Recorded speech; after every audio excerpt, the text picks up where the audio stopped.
শুধুই চিকিৎসক নন, তিনি নিজেকে মানুষের ডাক্তার বলতে ভালোবাসেন। বাস্তবে তা প্রমাণ করতে ছুটে যান মানুষের দরবারে। শুধু কলকাতা নয়, তার চিকিৎসা সফর চলে জেলায় জেলায়।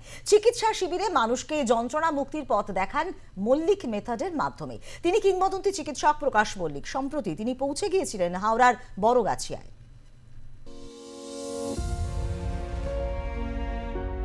দূর দূরান্তের মানুষ তার কাছে পৌঁছতে না পারলেও তিনি পৌঁছে যান মানুষের কাছে স্বাস্থ্য পরিষেবা দিতে, কারণ তিনি যে জনগণের ডাক্তার। হাওড়ার বড়গাছিয়ায় শ্রী গুরু সংঘের বাৎসরিক উৎসবে হাজির হয়েও স্বাস্থ্য বিষয়ক আলোচনায় গুরুত্বপূর্ণভাবে অংশ নিয়েছিলেন ডাক্তার মল্লিক। ছিল শ্রী গুরু সংঘের 40তম বাৎসরিক উৎসব, কিন্তু জীবন্ত কিংবদন্তি ডাক্তার প্রকাশ মল্লিকের উপস্থিতিতে তা হয়ে যায় অঘোষিত স্বাস্থ্য শিবির। এই উৎসবে সাধারণ মানুষকে সুস্বাস্থ্যের পরামর্শ দেওয়ার পাশাপাশি ডাক্তার প্রকাশ মল্লিক বোঝালেন আরোগ্যে আধ্যাত্মিকতা, বিজ্ঞান এবং হোমিওপ্যাথির গুরুত্ব। উৎসবে এসে উপরি পাওনা হিসেবে সুস্বাস্থ্যের পরামর্শ পেয়ে খুশি হাওড়াবাসী।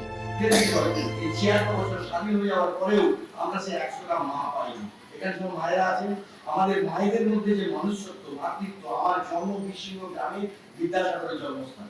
যে মায়ের কথা আমাকে বারবার ভাবিত করে ভগবতী দেবী, তিনি কোনো মতে শিক্ষিত ছিলেন না, কিন্তু তিনি যখন বিদ্যাসাগর বলছে যে মা তোমাকে গহনা দিতে চায়, তখন সেই মা কি বলছে? তিনি লেখাপড়া জানেন না, তিনি বলছেন যে আমাকে একটা স্কুল করে দে, আমাকে একটা ছাত্রাবাস করে দে, আমাকে একটা হসপিটাল করে দে। আর সেই সৌভাগ্যক্রমে আমি সেই বিদ্যালয়ের ছাত্র।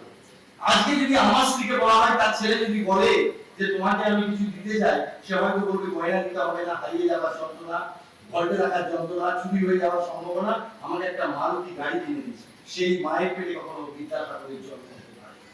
তাই সেই মায়ের আধা আজকে এই যে আপনারা সঙ্গ করতে এসেছেন, আমি একজন ডাক্তার হিসেবে বলতে পারি যে আপনারা হয়তো এখানে এসেছেন, আমি জানি না কেন এসেছেন, অনেকে ভাবছেন যে পরপারে যেন ভালো হয়, কিন্তু আধ্যাত্মিকতার জীবনে স্বাস্থ্যের ক্ষেত্রে একটা গুরুত্বপূর্ণ ভূমিকা আছে। এখানে যে চুপ করে বসে আছেন, এর জন্য আমরা মেলাটোনিন বলে একটা হরমোন সিক্রিয়েশন হবে। যে মেলাটোনিন হরমোন সিক্রিয়েশন যদি না হয়, আপনি থাকতে পারবেন না। যে ডাক্তারবাবু পরামর্শ টিভিতে শোনা যায়, যার কণ্ঠ রেডিওতে শোনা যায়, তিনি সামনে বসে পরামর্শ দিচ্ছেন, রোগ মুক্তির আশ্বাস দিচ্ছেন, এতে আপ্লুত এলাকাবাসী। তাই প্রচুর সাধারণ রোগীদের ভিড় জমে যায় বড়গাছিয়ায় শ্রী গুরু সংঘের বাৎসরিক উৎসবে। এখানেই শেষ নয়, শত ব্যস্ততার মধ্যেও ডাক্তার প্রকাশ মল্লিক জনস্বার্থে ঘোষণা করেন, কোনো সংস্থা বিনামূল্যে হোমিওপ্যাথি চিকিৎসা শিবির করতে চাইলে যেন তার সঙ্গে যোগাযোগ করেন। যোগাযোগের নম্বর 9830502543 অথবা 9830023487। ব্যুরো রিপোর্ট, আর প্লাস নিউজ।